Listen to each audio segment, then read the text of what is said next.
Hey guys, Vince here, back with another Supercoach video. This time it's our round 8 review. And wow, what a doozy of a round. Pumped out at 23.94. Massive. A round rank of 1,136. Bounced up 4,248 places. It was huge. Absolutely massive. Felt so good. Like, I knew it was a good score, but to come in and see that green all around the circle, feels so good. All 10 league wins as well. Actually, a few of my leagues I've kind of been struggling in while being one of the top players for total points, so it's nice to get 10 on the board this week too. But yes, a massive score, huge rank boost. We obviously, as I mentioned, week in, week out, we keep making the correct trades, we keep making the correct plays, and at the end of the day, that's going to get us through this. And we had another massive jump because we made some monster trades, and our premiums really showed up this week. Everyone but Butters. Butters is kind of on the chopping block. I don't know if I'm going to hold that man too long, but it was a massive week. Look, I didn't actually go with my traditional trades that I showed you in the last video. Once again, I always change them after the week. I'm considering actually doing a video maybe on the Thursday or Friday night just to actually solidify what trades I'm bringing in, because it's never the same. And then we sort of go over in the round review, and I feel bad if anyone did follow my original advice to bring in Brayshaw. I think Brayshaw had a great week, and he was, he's still someone I want in my team at the end of the day. I just thought with his break even, there was better options, and someone I didn't have in my team, Patrick Cripps. So I made a huge move to bring in Patrick Cripps instead. I thought, you know what, even if Cripps and Brayshaw score the same, which I wouldn't be surprised if they did. I think they only had like 14 points difference. They were quite similar. But because of Brayshaw's break-even, he would go down 10k and Cripps would go up 30k. So if I'm going to bring in Cripps, this is the week to do it. And also, it was kind of more value for me than those people that started him, in my opinion. Because everyone that started him had the tank that 36 and then the week off, which really would have hurt them. Where I got to bring him in this week, and I got to bank that 151. Plus, I used him as a captain as well. I mentioned I would have VC'd Brayshaw if I had him. So not only the extra, 14 points off that, I got the extra captain points as well. So much better move, and I think just better in the long run overall. So huge week for the team. Another crazy trade I made. I brought in Darcy Cameron. Wow. I think the man's only in 230 teams, and I brought him in. I took the risk. I rolled the dice. I brought him in. There's a bit of two things here. First of all, shout out to Julie Borbelli. So sorry if I butchered the name there, but love leaving comments on my channel, and I always try and get back to them with my opinion and how I feel about it. And nearly every time you leave a comment on my channel, it's really funny, but I kind of end up doing what we talk about. It's one of those things where I really enjoy, as I sort of talked about, this is why I sort of made the channel. I wanted people to talk to about Supercoach. I wanted to be able to voice my opinions, discuss it, and have a better idea of it, because I just don't have too many friends like that want to discuss this with me. And you've got me thinking about a few things. You made me think about the Pendlebury pick, ended up bringing him in the next week. He's been banking for us. And then you made me think about the Darcy Cameron pick a bit more in depth, and I went for it as well. So I really appreciate those comments. I know I'm not straight back to them. It's just since they are really big, sometimes I'll open them on my phone, and I can't get back to them on my phone. It's just too hard, and I need to wait till I get to my computer. But no, I really appreciate those comments. I really appreciate everyone that has left those comments. I try and get back to all of them. I appreciate all those that tune into these weekly videos, that have subscribed, that are following us on our journey, because this was a massive week for us. So yeah, I hope we can all enjoy this one together. So yeah, everything just went together really well, and we'll jump in, we'll have a look at this team, and this is how it actually panned out. So I'm going to make that a bit bigger for us here so everyone can sort of see. That's what we did.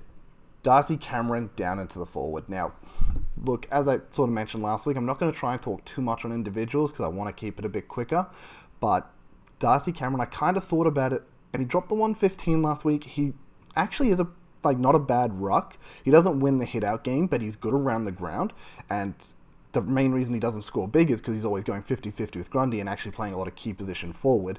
I say 50-50, but it's like 70-80% Grundy and then 20-30% Cameron. So with Grundy out of the side, Cameron's been eating up a lot more of that actual ruck time. He's been great around the ground, getting a lot of marks, getting really involved, and just looking sensational out there. So I sort of took the punt on him and The other thing I was going to mention is obviously Supercoach Insiders, if you guys do watch them, they sort of made the comment that at the end of the day, if I'm making trades that everyone else is doing during the week, because, I guess it's the ideal trade, I'm never going to catch the pack. I'm never going to catch those top runners. You need to do something unique, and you need to take a punt. And I decided to take a punt on Darcy Cameron. I just felt like there was value there at his price. I think he was $330, so he went up about almost $40K this week. He's getting the ruck time, and he can score in that role. I feel like he's actually, as a Pies fan, I don't think he's a bad player. I'm very happy for that guy to be on our list. It's just, there's Grundy, so there's not much you can do about that for a Supercoach point of view. But yeah, came out, had an awesome game, 108. As you know, I have a lot of Pies players in my team, and a lot of them pumped out pretty good scores overall. So after the Pies game, I wasn't feeling great because we lost it, but I was feeling pretty good about the scores. So went really, really well with that trade. The Cripps trade went awesome. As I said, seed him. So just, tons of brilliant scores. We didn't maximize our rookie scores, as we see, unfortunately, with bringing in Cameron. I did have to flip Martin to the midfield because I got rid of McDonald, and I just didn't have room for him on the field unless I was going to field him over someone like Butters, which he's actually almost priced higher than Butters, and he's definitely averaging more than Butters, so maybe I should have taken that. Maybe I should have run Butters with the emergency, and if it didn't work, and if it worked out, flipped Hewitt down, but that's all hindsight. Either way, so awesome week. Let's start from the back line. Crisp looked amazing again, so many points. Short also playing in the midfield, he's looking great. I actually considered the VC on him, but then decided against it. Since we had Hewitt as a loophole because he wasn't playing again, it was one of those things where I was almost going to 100% captain Neil at the end of the day. Like if Short or whoever I went with, because I was considering Short or Parker, if they didn't drop like a 130 plus, I was just going to straight see Neil. So pretty good that Hewitt was out because it meant that I could VC Neil and see Cripps, which was much, much more value. Adelaide are notorious for giving Clayton Oliver 200 against them because they have no one to stop him, and I thought, who's going to stop Cripps? So that's what the logic I sort of ran with there, and worked out really well. Dacos dropped an 80, not bad, just chugging along.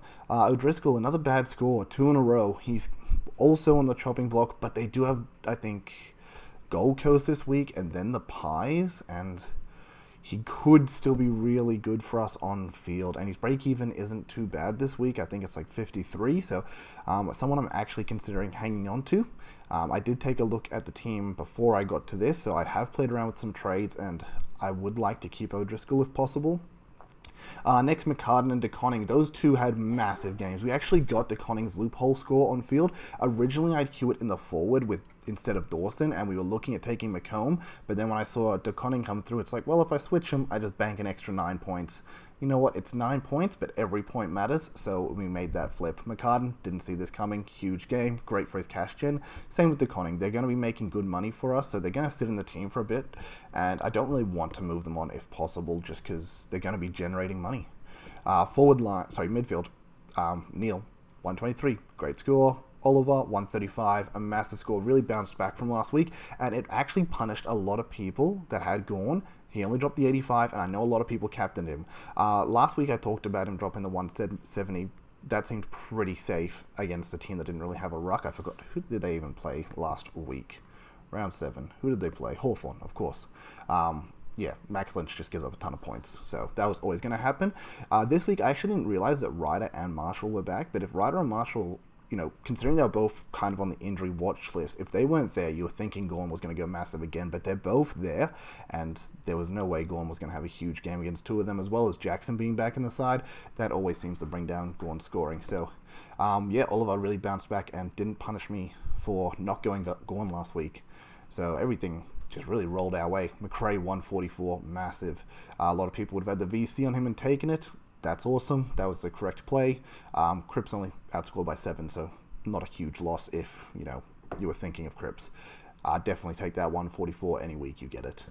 Miller, 122, massive. Cripps, the 153. I'll tell you what, watching Carlton games, when you have Cripps in your Supercoach team, is so enjoyable.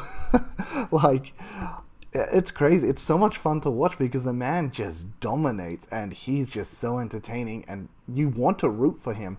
And not having him in your side, it really hurt to watch them to the point that I didn't want to watch them.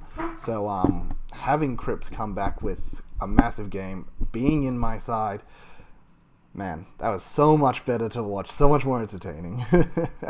Luke Parker, 89. I do not know what happened to this man. He was 79 at half time and dropped an 89. I didn't see this game because Collingwood and Richmond were on at the same time, and we all know I'm watching the Pies game.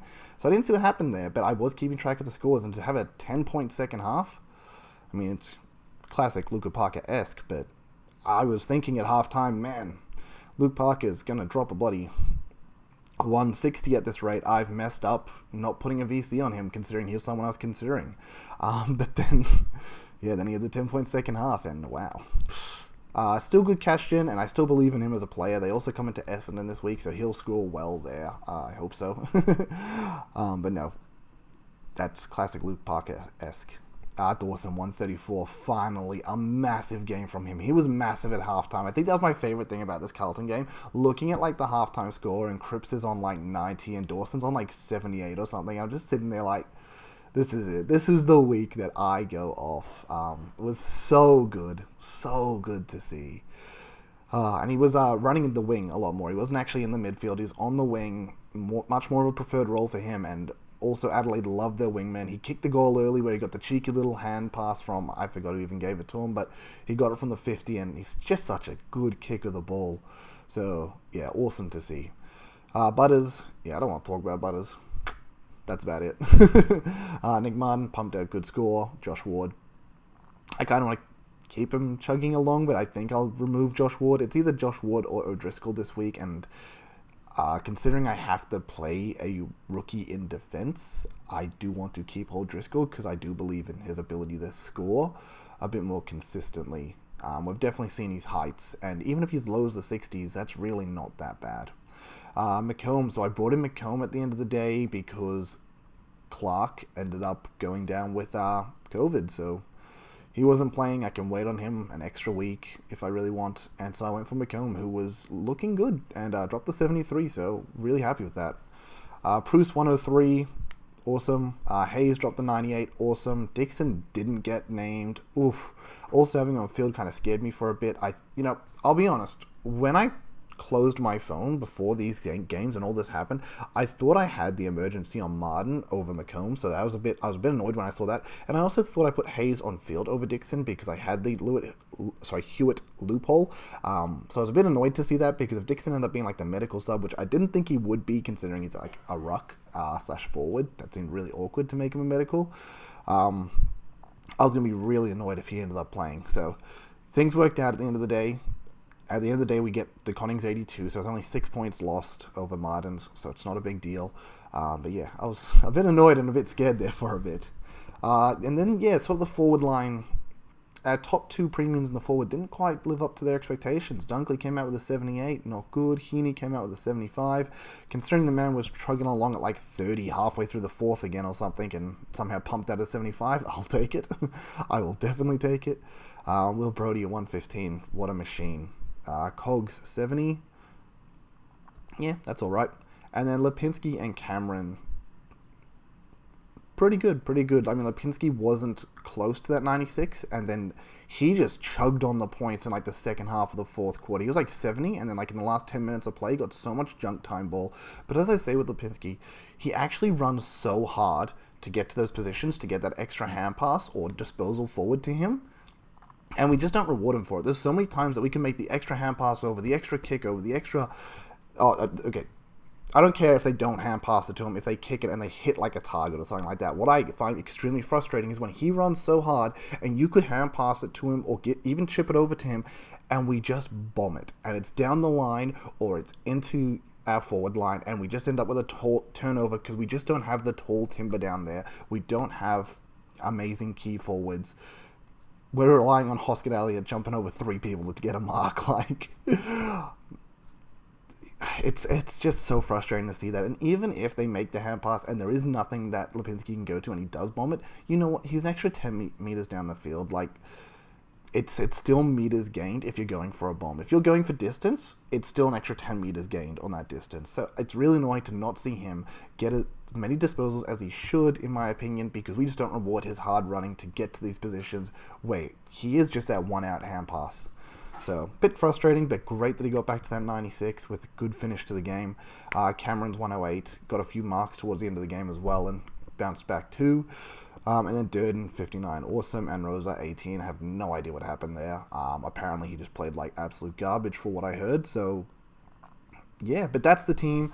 Awesome week, so good for the rank jump. Trades, what I am considering. So we're going to be popping that boost straight away. We're going to be not moving O'Driscoll. And what I'm actually considering here, maybe 2 to 3 different paths, but I am considering Sean Darcy, and I really want Sean Darcy. He went off, massive score. Whoever VC'd him would have really banked some buck there, because he went off, and he's going up against Gold Coast, and I think it's going to be a similar thing, because Goldstein's not a bad ruck, and Goldstein even scored well himself. The thing is, Wits will be in a similar situation. I think Frio's just a better team. So if Darcy gets that hit out of the ruck, 9 times out of 10, I feel like because Frio's a better team, they're going to get that possession, meaning he's going to get out a hit out to advantage. So there's a good chance that he's just going to get these hit outs, they're going to shark all the balls, and then he's just going to run away with another 170. And even if he doesn't, week after that, I'm pretty sure Frio's run is pretty, like, as I said, it's pretty crazy.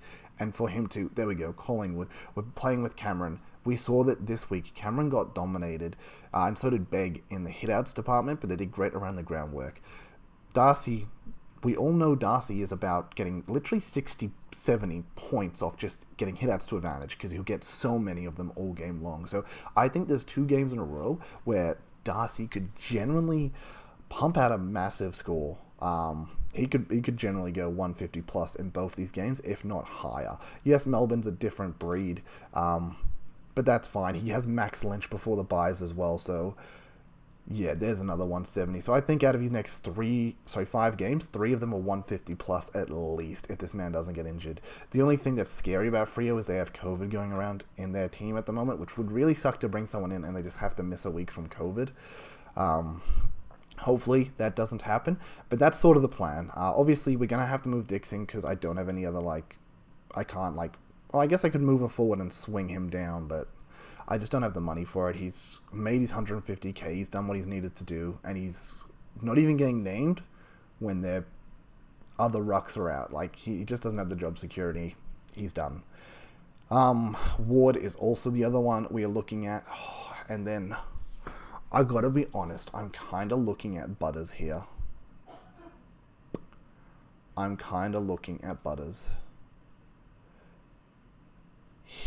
It's true, Butters is garbage. But he's also up against North this week. But then again, last time they had a free kill, Roses went nuts. Not Butters. Butters still dropped a 50 in a game where they had a free kill. So I am considering Butters out. If I do O'Driscoll, though, I would prefer to do O'Driscoll over Butters, just because we know Butters has that ceiling to go the 130. And yes, he has the floor to also do the 50, but I think I would prefer to keep Butters in the side. Can I make it if I do this? I'm going to see if I can make it. So let's get Darcy in. Darcy's always going to come in. I know we talked about Brayshaw, but the structure gets really awkward if I bring in Brayshaw. Doesn't look very good. If I also do this, I can swing Dawson to the back. Nick Martin gets on field as well, and that looks like really good once I have Nick Martin on field. Problem is 208k. I don't think I can bring in who I want. Look, Rioli looked...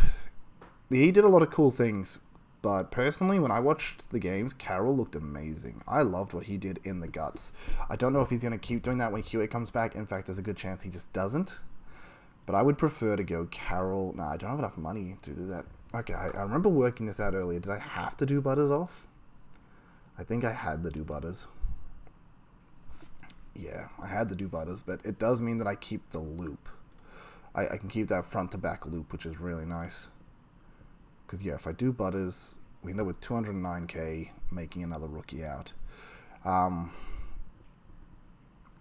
The only problem is I also leave myself with no loophole here. So say I did decide to go Rioli, just for the cash grab in the meantime. I'm kind of considering not. I'm kind of considering actually bringing in a non-playing player to have a loophole. Because what this does is I bring him in and then everyone in my team's playing. And I don't actually have a loophole unless people are going down to COVID or injuries or laid outs. And it kind of makes things awkward for next week, if I had to be honest. Obviously, if I don't have a loophole, that really sucks. Because then I've just got to straight see someone. And Neil does have West Coast, I'm pretty sure. No. Neil just had West Coast. Who does he have this week? Someone else that's Adelaide. And we just saw what Cripps did to Adelaide. So, I really want to VC Neil potentially into Darcy or into Oliver, because Oliver has West Coast this week. So, yeah, it could be great. Neil could go massive. Oliver could go massive. I think Darcy could go massive too. I think I won't take the punt on Darcy this week. I think Darcy will be a VC for next week. So I think I'll be doing Neil into Oliver for the V and the C, but I just don't have anyone to actually use as that loophole, so it really is just a straight C Oliver, and I don't like that. I think I'd much rather than bring in Rioli. This might seem bad, but if I brought in a non-playing player in my defense, even if they have defense and midfield swing, that would work nicely to be able to swing a loophole around the ground. So I haven't really looked at any loopholes here. Oh, there we go. 102. Please don't play. You got 16 points this week. Please don't play. I probably won't pick up him because I just want to see his play. Oh, West Coast have the last game though, so he would be perfect if he doesn't play. Can you not play, bro? That would be really cool. I just got to be honest here. Let's just go to stats and we'll just scroll to the bottom of the list here. So I'm just gonna go all the way down. Okay, that brings up these stats. Cool. What if I do round 8 summary? Cool, that's what I want. That's much better. Okay. Actually, I want to sort them by their price.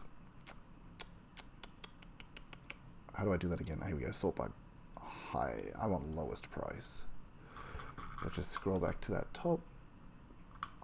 Okay, defender ruck, not really what we want. Defender forward, defender mid, cool. Freo have an early game though, kind of sucks. Defender mid, ooh, it's someone that actually may play in the future.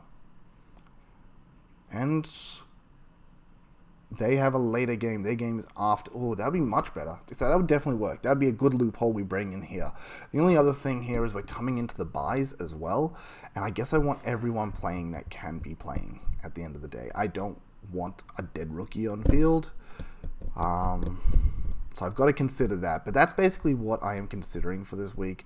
I did talk about Brayshaw, but as I said, it just makes my team ugly when I bring in Brayshaw. I don't like the way it rotates. I think it has better rookies on field when I bring in Brayshaw, honestly. But I think Darcy's just too good to give up. And he's gonna... I think over the next 2 weeks, he's going to go up good 80k. I think he'll pump out good 150s back to back. He'll go up so much money that he's not going to be someone you can get in 2 weeks' time. Where Brayshaw, even if he has a decent game this week, his break even still 150, I think it is, so he's not really going to move. And yes, his break even might be good after that going into Collingwood, but I can always bring him in next week. There's no problem there. Where this week Darcy could, if he goes massive, he could go up an extra 60k, and that's just going to be really hard to get him in after that. So I think this is a much better play. It's nice to have this loophole, move him around with O'Driscoll. I can easily put the emergency on Martin and flip him on field if it goes. I can put it on McCone, actually. Put Martin on field if need be. Or O'Driscoll. Doesn't really matter. But yeah, I think this is much better for right now. As I said, though, will Rioli hold his spot? And I think he will be someone that's... He's a small forward. It's as simple as this. Small forwards up and down. We've seen it with Rochelle. We've seen it with Roses. We've seen it with Durden. They pump out small scores all the time that kill their cash gen, and it's very frustrating. So even though he's had 2 massive scores, those were in games where Richmond did kind of kill their opponents, which really sucks to say. They do have Hawthorn next week, so maybe a possibility again. And Essendon, who love to give up points. So yeah, before he buys, he actually might have 2 games where he can definitely kill his opponents. But I just hate the idea of not having a loophole next week. I really don't want someone to be named that's already playing. I'd really like it if Roses didn't get named. If he's lost his spot after a terrible, terrible performance, that would make my life significantly easier, and then I can bring in Rioli, and there's literally no problem there. So, look, I'll set up with Rioli in the team for now, and then we'll figure it out as we go. Clark will be someone I bring in next week, but this is what I want to line up with, just so we can see what it looks like. So we can swing Martin on field. McComb obviously has the emergency. He's got the early game too, so if we do end up with a loop, then we can loop him on field if he goes off. Rioli also has an early game, but I like what McComb did. I really liked his game. I think McCartan's more likely to go off in these kind of games, but DeConning has been more consistent in how he's played, so maybe we'll just throw it on like this. And then, yeah, we have Freo the next morning against Gold Coast. So if I end up with a loop, that's very easy to loop if I decide to do that. But I don't think I'll have a loop. I think hopefully Roses ends up as the loop, and then I can just move it around. I'd probably put Cameron as the emergency, put Roses on field, and then we get him on field. Easy. Yeah, but that's how we're sizing up. That's how it's looking. It's looking good. I mean, look, basically, the forward line, we have so many players that are forward line keepers. That's another reason why Butters, I think, was good to go, because, look, at Cameron's price, you'd want him to be a keeper. I think he's someone I'll flip at his buys just because he won't be as good when Grundy gets back. And the other thing is, when he does get the ruck flexibility too, he might be someone I can flick into an R3. Maybe not. There's no point in holding him in R3, just in case maybe someone else goes out.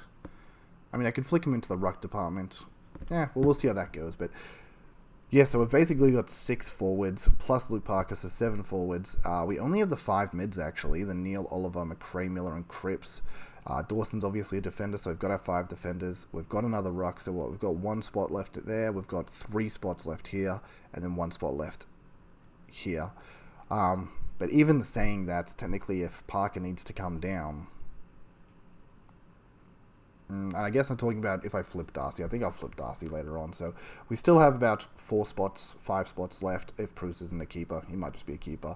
But the team's looking really good. I'm really happy with it. It went amazing this week. I'm ready for it to do back-to-back damage as well. Really keen on 2 good performances in a row. I'm kind of hoping English isn't back yet, so Cameron kind of gets a bit of a better run at it. And that would be awesome. But yeah, that's how the team's looking, guys. That's the plan going into next week. As I said, I'll probably go Neil into Oliver. Just because Neil's going to have... He's going to do what Cripps did. There's a good chance he goes off for a 170. And then Oliver could very easily do the same. I think Darcy could potentially do it too. But I think I have a bit more faith in these two. And the other thing is, if Roses ends up being my loop, it doesn't help me if Darcy's the VC. I'd have to straight C him. So we'll see how Neil goes. Hopefully he kills it. And then we don't even have to worry about these other games. And if he does kill it and we don't have a loop, I'm going to cry. But yeah, awesome. Thanks for tuning in, everyone. I'll just quickly just wanted to look at this week's winners. I don't know, just personally curious. Like seeing how it went. Oh, Sicily is someone that I really... Someone I didn't want in my team earlier, but he's someone I think I need to get. Then again, I'm not going to win if I'm chasing the players that others have. So maybe I just accept that Sicily is someone I'm going to anti-pot against and just hope for, as bad as it sounds, you never want someone to get injured, but potentially a poor performance or an injury, which could really favor me. Team's starting to look good with some of the top players in our team.